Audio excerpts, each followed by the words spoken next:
Hello friends, welcome back to tech world trader.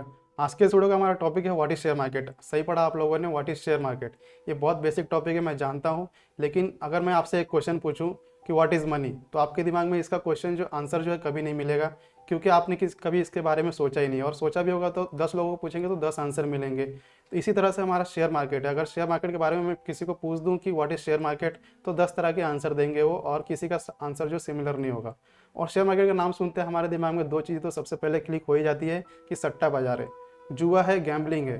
दूसरा चीज़ ये हमारे दिमाग में क्लियर होता है कि रिस्क है, बहुत ज़्यादा रिस्क होता है शेयर मार्केट के अंदर। तो ये सारी चीज़ों को हम देखेंगे, और मार्केट की वर्किंग किस तरह से होती है, ज़रूरत क्यों पड़ी मार्केट की हमको, ये सारी चीज़ों को देखेंगे इस वीडियो में। और इस वीडियो को अगर आप लास्ट तक देख लेंगे तो आपके सारे डाउट जो क्लियर हो जाएंगे कि शेयर मार्केट के परसेप्शन के बारे में और शेयर मार्केट के वर्किंग के बारे में। तो चलिए शुरू करते हैं इस वीडियो को। तो देखिए, यहाँ पे शेयर मार्केट को हम स्टॉक मार्केट कहते हैं और स्टॉक एक्सचेंज भी कहते हैं। तो हमारे इंडिया में जो दो स्टॉक एक्सचेंज मेनली हैं, ऐसे भी बहुत सारे स्टॉक एक्सचेंजेस हैं, लेकिन इसमें सबसे ज़्यादा ट्रेडिंग होती है बीएसई और एनएसई में। बीएसई मतलब बॉम्बे स्टॉक एक्सचेंज, एनएसई मतलब नेशनल स्टॉक एक्सचेंज। आप लोगों ने सुना होगा, जाना होगा इसके बारे में। सेंसेक्स क्या होता है, निफ्टी क्या होता है, ये सारी चीज़ों को आने वाले वीडियो में कवर करेंगे। लेकिन आज के वीडियो का हमारा मोटिव जो है, need of share market. Share market की ज़रूरत क्यों पड़ी, कि शेयर मार्केट किस तरह से काम करता है, और शेयर मार्केट में एंटर करने के लिए, इन्वेस्ट करने के लिए आपको डीमैट अकाउंट करना है तो कहाँ से करना है। तो ये सारी चीज़ों को हम इसमें देखेंगे। तो मैंने कहा कि यहाँ पे बीएसई है, बॉम्बे स्टॉक एक्सचेंज, और एनएसई है, नेशनल स्टॉक एक्सचेंज। इन दोनों में एक्टिवली बहुत ज़्यादा ट्रेड होता है, और दोनों ही जो है मुंबई के अंदर ही है, और ये बांद्रा में है और ये चर्चगेट में है। तो चलते हैं आगे, देख लेते हैं। तो आगे बढ़ने से पहले मैं कुछ फैक्ट्स अगर बता दूं आपको, मतलब स्टॉक मार्केट के कंट्रीब्यूशन और पार्टिसिपेंट के बारे में यहाँ पे। तो देखिए, यहाँ पे हम अपने इंडिया में देखें तो 3% के आसपास लोग जो मार्केट में इन्वॉल्व है, शेयर मार्केट में ट्रेडिंग के लिए और इन्वेस्टिंग के लिए। और सेम यहाँ पे हम देखेंगे यूएसए में तो 55% लोग जो है यहाँ पे इन्वॉल्व है ट्रेडिंग और इन्वेस्टिंग के लिए। मतलब 55% लोगों का मतलब जीवन यापन जो है इनका ये ट्रेडिंग और स्टॉक मार्केट से ही होता है। तो आप देख रहे होंगे यहाँ पे हम कितना पीछे हैं, और कितना मतलब इसके अंदर स्कोप है आगे आने वाले समय में।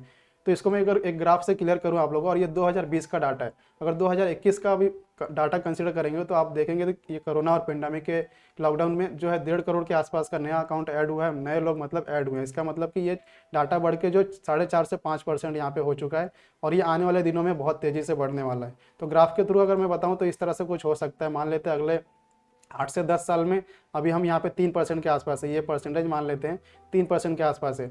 आने वाले 8 से 10 साल में ये परसेंटेज जो बढ़ के 9 से 10% भी हो सकता है, 11-12% भी हो सकता है। मतलब अभी हम इस समय यहाँ पे 3% पे हैं, तो आने वाले समय में 10% के आसपास तक जा सकते हैं 8 से 10 सालों में। तो आपको यहाँ पे दिख रहा होगा स्कोप कितना है इसके अंदर, मतलब मार्केट के अंदर स्कोप कितना है। अगर मार्केट के पार्टिसिपेंट्स बढ़ते हैं तो मार्केट का मूव भी बढ़ेगा, और मार्केट का मूव बढ़ेगा तो मार्केट के शेयर के जो प्राइजेस है वो बढ़ेंगे। जो आपको शेयर जो यहाँ पे 500 में मिल रहा है इस समय, अगर यही शेयर आप 5 साल 10 साल के बाद देखेंगे मिड कैप का, तो आपको 5,000 से लेके 8,000 10,000 तक का भी देखने को मिलेगा। तो उस समय आप ये कहेंगे अपने बच्चों को कि देखो, मैंने ये शेयर का प्राइस देखा था 500 रुपया था, अगर उस समय मैंने 50,000 रुपये इन्वेस्ट कर दिया तो इतना हो गया होता, उतना हो गया होता। तो ये एक अपॉर्चुनिटी है हमारे लिए, और हम मतलब 3% के आसपास के, मतलब अभी 3.5-4% के आसपास का अभी हमारा इन्वॉल्वमेंट हुआ है कंट्री में लोगों के द्वारा कि शेयर मार्केट में इन्वेस्ट करें, ट्रेड करें। तो हमारे पास बहुत स्कोप है अभी ट्रेड करने के लिए और इन्वेस्ट करने के लिए। तो आपको एकदम राइट समय है अगर आप चाहते हैं एंट्री करना। और इसके अंदर रिस्क जो है वो फैक्टर है, लेकिन अगर कैलकुलेटेड रिस्क है और आपके पास प्रॉपर एजुकेशन है तो आप इसके अंदर बहुत अच्छा पैसा बना सकते हैं, ट्रस्ट करिए। और इन्वेस्टिंग सबसे बेस्ट होता है। ट्रेडिंग में अगर इन्वॉल्व नहीं होना चाहते, आपका बिजनेस है, पार्ट टाइम जॉब है ये सारी चीज़ें, तो आप सिर्फ इन्वेस्टिंग पे ध्यान दीजिए। कोई इनकरेज नहीं करा कि आप ट्रेडिंग करके ही पैसा बनाइए। इन्वेस्टिंग पे सबसे ज़्यादा पैसा बनता है, और लॉन्ग टर्म में अच्छा रन में वहीं से पैसा बनता है। तब चलते हैं आगे बढ़ते हैं और देख लेते हैं कि वर्किंग के बारे में और उसकी ज़रूरत क्यों पड़ी शेयर मार्केट की, उसके बारे में। तो देखिए, यहाँ पे शेयर मार्केट की वर्किंग और शेयर मार्केट की ज़रूरत और कहाँ पे आप ओपन कर सकते हैं अकाउंट, ये सारी चीज़ों का यहाँ पे एक एग्जांपल के साथ में कवर करेंगे। तो मान लेते हैं यहाँ पे एक छोटी कंपनी है, कोई एबीसी, इसका नाम पकड़ लेते हैं। एबीसी कंपनी है, और इसका जो करंट मार्केट वैल्यू है 200 करोड़ का है। ठीक है, तो इनको एक बड़ी कंपनी मतलब बनानी है, इनको ग्रो करना है फ्यूचर में। तो ये क्या करेंगे, इनको चाहिए फंड। तो ये कंपनी को चाहिए फंड, मान लेते हैं इनको 500 करोड़ फंड की रिक्वायरमेंट है। ठीक है, 500 करोड़ इनको फंड चाहिए। तो 500 करोड़ फंड लेने के लिए इनके पास 2-3 ऑप्शन बचते हैं। पहला ऑप्शन तो ये है कि फैमिली और फ्रेंड्स को अप्रोच करें, लेकिन ये अमाउंट बहुत बड़ा है तो 500 करोड़ वो फैमिली और फ्रेंड्स से नहीं ले सकते। दूसरा ऑप्शन इनके पास ये बन जाता है, ये फंड एक्यूमुलेट करने के लिए जाएंगे बैंक के पास। तो बैंक जो है इनकी कंपनी बैकग्राउंड सही रहेगी और उनका इवैल्यूएशन और कंपनी का वैल्यू सही रहेगा, तो उनको लोन मिल जाएगा, कोई प्रॉब्लम नहीं होगा। लेकिन दूसरा प्रॉब्लम यहाँ पे ये हो जाएगा, इनको कंपनी के ओनर को कि इनको एक फिक्स इंटरेस्ट देना पड़ेगा एक फिक्स अमाउंट ऑफ टाइम के बाद। अगर वो टाइम पे नहीं देते हैं ईएमआई और इंटरेस्ट, तो उनका कंपाउंड होते होते जाएगा और कंपनी के ऊपर बर्डन हो सकता है अगर कंपनी फ्यूचर में ग्रो नहीं करती है तो दूसरा ये जो लोन वाला ऑप्शन है वो कैंसिल कर देंगे वो, और इसके लिए ज़्यादा प्रीफर नहीं करते हैं कोई भी कंपनी। दूसरा ऑप्शन इनके पास ये बच जाता है कि इन्वेस्टमेंट बैंक के पास जाए। तो इन्वेस्टमेंट बैंक जो है इनका काम होता है कि कंपनी को इवैल्यूएशन करना कि कंपनी क्या करती है, कंपनी का बैकग्राउंड क्या है, कंपनी की वैल्यू क्या है, ये सारी चीज़ों का इवैल्यूएशन करने के बाद जो है कि हाँ ये लोग अप्रूव करते हैं कि आप जो है शेयर इशू कर सकते हैं, आईपीओ ला सकते हैं। आईपीओ क्या होता है कि इनिशियल पब्लिक ऑफरिंग। तो यहाँ से यहाँ तक का जो प्रोसेस होता है उसको हम बोलते हैं प्राइमरी मार्केट। यहाँ से यहाँ तक का जो प्रोसेस होता है उसको हम बोलते हैं प्राइमरी मार्केट। आईपीओ लाने तक का प्रोसेस को प्राइमरी मार्केट बोलते हैं। फिर आईपीओ इनिशियल पब्लिक ऑफरिंग को हम सब्सक्राइब करते हैं। सब्सक्राइब करने के लिए हमको एक ब्रोकर चाहिए होता है, जैसे कि ये ब्रोकर है अपस्टॉक, अलाइस ब्लू और ज़ेरोधा। ये तीनों ब्रोकर जो है डिस्काउंट ब्रोकर है। इसके अलावा शेर खान, मोतीलाल ओसवाल ये फुल टाइम ब्रोकर है। और दोनों में डिफरेंस मैं बता दूं ब्रोकर में, तो शेर खान और मोतीलाल ओसवाल इस तरह के जो ब्रोकर हैं वो सब फुल टाइम ब्रोकर है। और ये इनमें डिफरेंस ये है कि ये जो एडवाइस भी देंगे आपको और आपको ट्रांजेक्शन भी कंप्लीट करवाएंगे, आपको चार्टिंग प्लेटफॉर्म और सॉफ्टवेयर्स हैं वो प्रोवाइड करवाएंगे। लेकिन डिस्काउंट ब्रोकर में ये होता है कि सिर्फ आपको चार्टिंग प्लेटफॉर्म और ट्रेडिंग एग्जीक्यूट करने के लिए आपको फैसिलिटी मिलेगी और आपको एडवाइस नहीं मिलेगा। तो यहाँ पे चार्जेस ऑब्वियस सी बात है कम लगता है और वहाँ पे चार्जेस ज़्यादा लगता है। इसके अलावा आप बैंक के थ्रू भी आप ओपन कर सकते हैं डीमेट अकाउंट, ट्रेडिंग अकाउंट, लेकिन वहाँ पे भी सेम इशू हो जाता है कि आपको चार्जेस ज़्यादा देना पड़ जाएगा और चार्टिंग प्लेटफॉर्म और ये सारी चीज़ें की फैसिलिटी थोड़ी कम होती है। तो बहुत ज़्यादा लोग यही प्रीफर करते हैं डिस्काउंट ब्रोकर। तो अभी नंबर 1 पे ज़ेरोधा, दूसरे नंबर पे अपस्टॉक है, तीसरे नंबर पे अलाइस ब्लू है। तो इनके थ्रू जो है हम आईपीओ सब्सक्राइब कर सकते हैं। मान लेते हैं कि इनका कंपनी का अप्रूवल हो गया और ये 500 करोड़ के लिए 50 करोड़ शेयर का यहाँ पे अप्रूवल मिल गया कि 50 करोड़ शेयर जो है आप इशू कर सकते हैं और उसका वैल्यू जो है 10 रुपया होगा।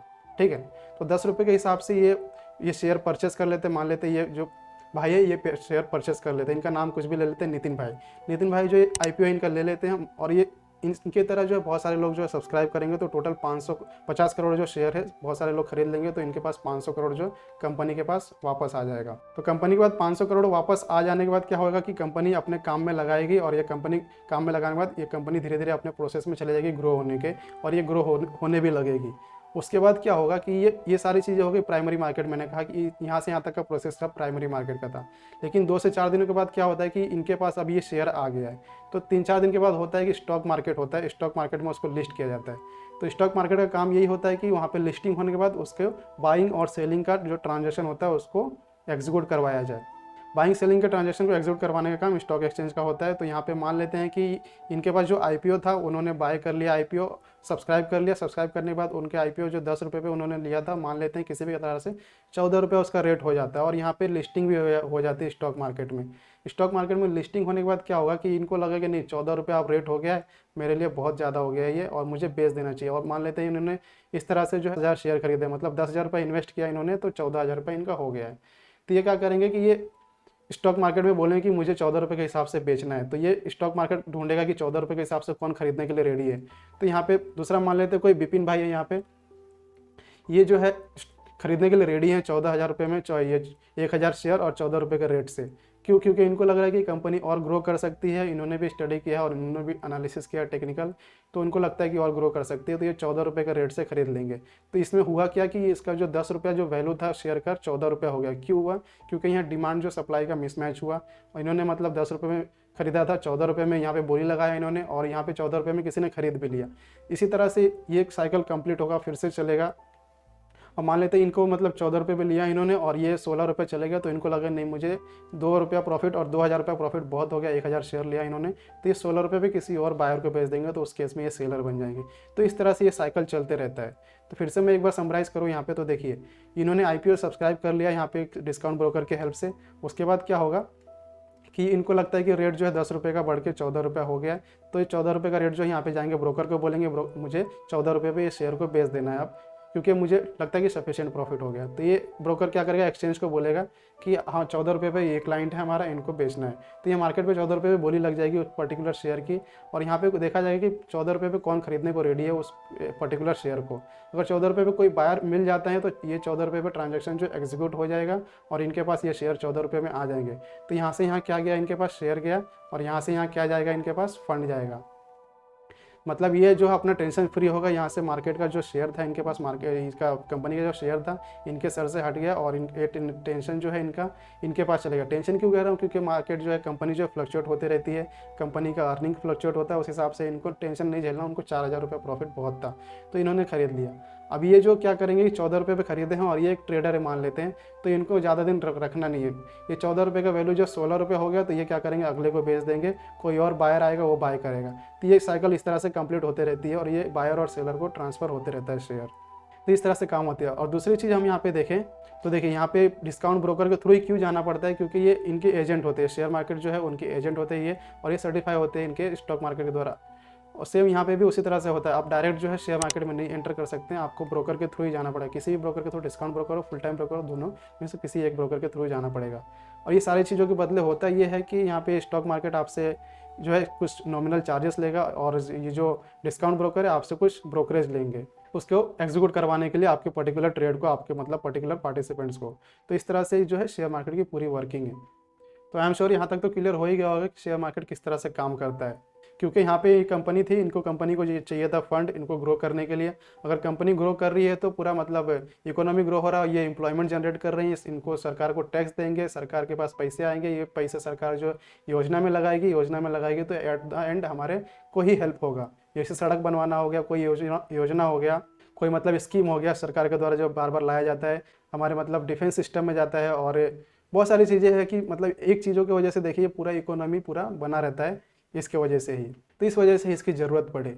दूसरा चीज़ है कि वर्किंग तो मैंने समझा ही दिया आप लोगों को। तीसरा चीज़ ये है कि आप ओपन कहाँ पे करें अकाउंट। तो देखिए ज़ीरोधा अपस्टॉक अलाइजेबल, जैसे कि मैंने कहा, ये डिस्काउंट ब्रोकर है और ये आपको मतलब बहुत मिनिमम चार्जेस पे आपको ट्रांजेक्शन एग्जीक्यूट करवाते हैं ट्रेड पे, तो आप यहाँ से ले सकते हो। और अगर आप इन्वेस्टिंग करते हैं तो ये 0 कमीशन लेते हो, कोई कमीशन नहीं लेते हैं इन्वेस्टिंग के लिए। लेकिन ट्रेडिंग करना चाहते हो तो कुछ नॉमिनल चार्जेस लगते हैं, आपको देने पड़ते हैं। उसके बाद आप शेयर को बाय और सेल कर सकते हैं इंट्राडे में भी और इन्वेस्टिंग में भी। तो आपके इन्फॉर्मेशन के लिए मैं बता दूं, मैं ज़ीरोधा, अपस्टॉक, अलाइजेबल तीनों में सब ब्रोकरशिप है मेरा। आप लोग चाहें तो मेरे थ्रू अकाउंट ओपन कर सकते हैं, इसका लिंक जो आपको मिल जाएगा डिस्क्रिप्शन में। तो मैं आशा करता हूं आप लोगों को ये लर्निंग वीडियो पसंद आएगा। वीडियो पसंद आएगा तो वीडियो को लाइक करिए, अगर आप चैनल पर नए हैं तो चैनल को सब्सक्राइब कर लीजिए। मिलते हैं नेक्स्ट वीडियो में। Thank you.